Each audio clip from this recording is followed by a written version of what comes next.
We're going to the New Living Expo, and San Francisco is a very, very interesting city. And what I didn't know at the time, and what I started seeing as we were driving through San Francisco back to where they lived, was all these homeless people. I mean, at night on the streets, and you're like, there's one, well, there's another one. They have 37,000 homeless people on the streets of San Francisco. Now, out of a huge population in a city like that, maybe that's not a big figure. Next slide, please, Phil. But when they're all on one or two streets in the same part of San Francisco, it starts to get a little bit concerning. So you have a few of them. Why lie? I want to be a homeless Bill needs a rich woman. Well, going to get an amen to that. Well, and here they all are on the same street. Now, what they don't tell you is that most of them are on the same few streets. Now, I was there, me being, British, and so after the expo, I went out for a stroll, go and see some sights in San Francisco. Going along, wallet in my pocket, $1,000 down the pants, in my wallet. And I'm like, walking down the street, and I start looking around, and there's all the homeless people. And all of a sudden, you realize every single human being you're walking past on that street is homeless and desperate. Oh my word, people, that was a little bit of a reality check for yours truly. Now, I was a frontline manager for Job Centre Plus many years ago, so I am used to dealing with people in desperate situations, but that is not Britain, And what really shocked me the most was that, like this poor guy here, the high percentage of them are in wheelchairs, And this is the real human situation. So while everyone's at the, New Living Expo going, oh my gosh, we create our own reality, isn't it yummy? It's like, great. What about these guys? And they're a block away, living in their own shit on the streets. Veterans who have fought for America. You, me, everybody else. This is one of the things to get real. There but for the grace of God, folks. These are human beings. These are us. And the people walk past them and they ignore them. And I went up to Grace Cathedral to walk the labyrinth up there. And I met a nice young German guy, been traveling around the world, and he'd ended up in America last of all, which confused him as much as me. And he said, yeah, didn't that freak you out, the amount of people in wheelchairs? And he said, you would not see this in Germany. And I said, I don't think you'd see it in Britain. And he said, a friend of his who was a tutor in university said, you can say no to them, but you must never ignore them. Because if you ignore them, you are denying that they even exist as a human being. And that is a crime. People don't like you to say rude words, but I think that's an obscenity. You start ignoring human beings, what do they become? Nothing. And when you're nothing, you've got nothing. No one protects you. You're out the game, aren't you? Do you ever want to be in that space? How many people are being made unemployment in this country right now? How many people have their homes repossessed right now? Do you think we're going to see things like that on our streets? Are you willing to accept the possibility that we're going to see things like that on our streets? Say again?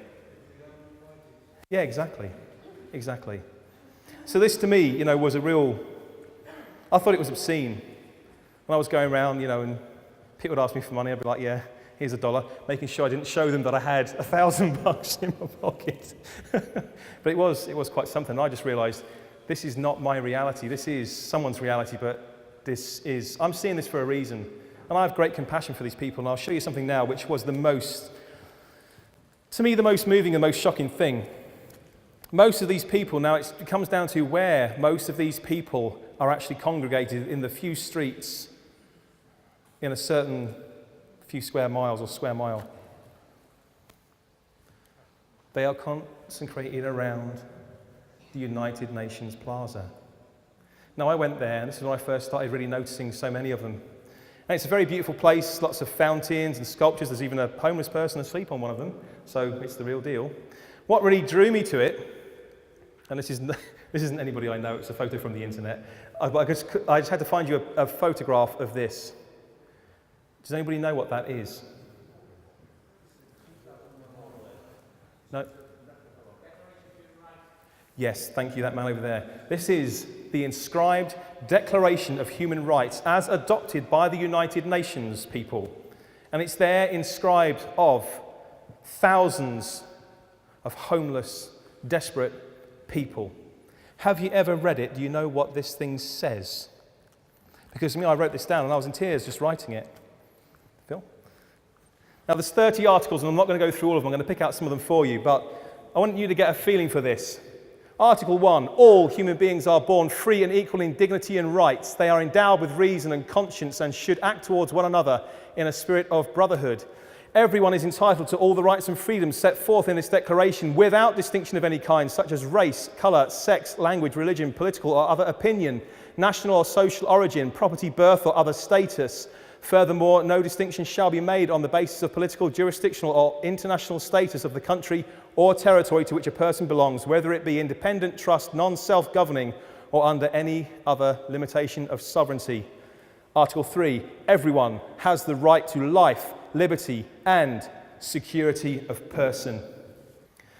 No one shall be held in slavery or servitude. Slavery and the slave trade shall be prohibited in all their forms.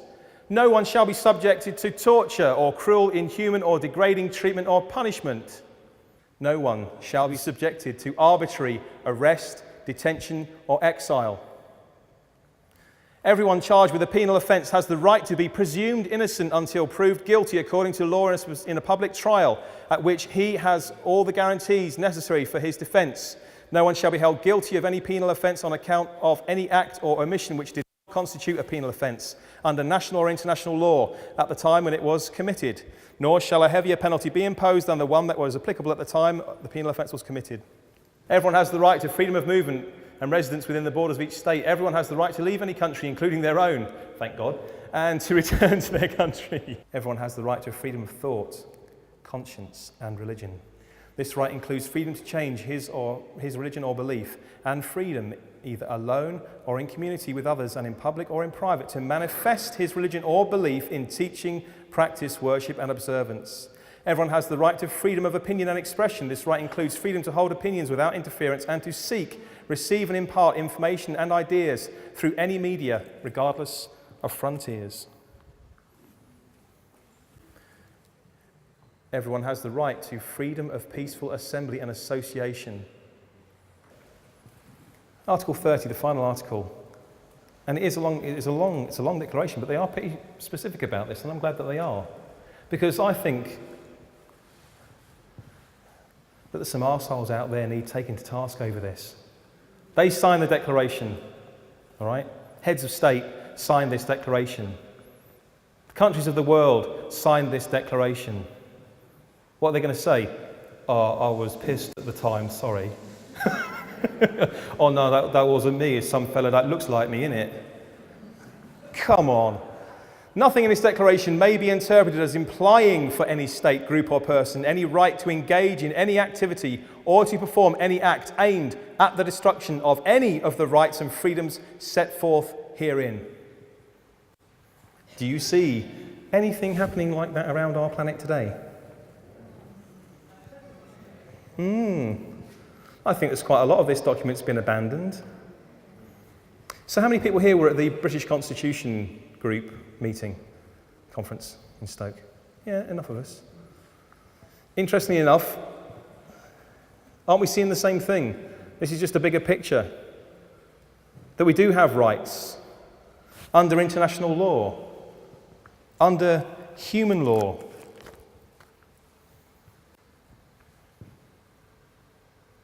And it comes down to what we're going to do about it, doesn't it? Do you agree? Yes. You know, this is all information.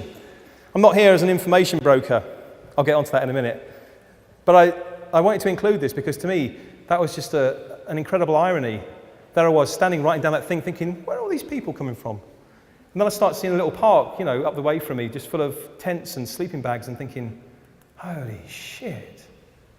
Here I am, reading one of the most moving things I could possibly ever read on this planet. And I'm surrounded by by the people that it's failed.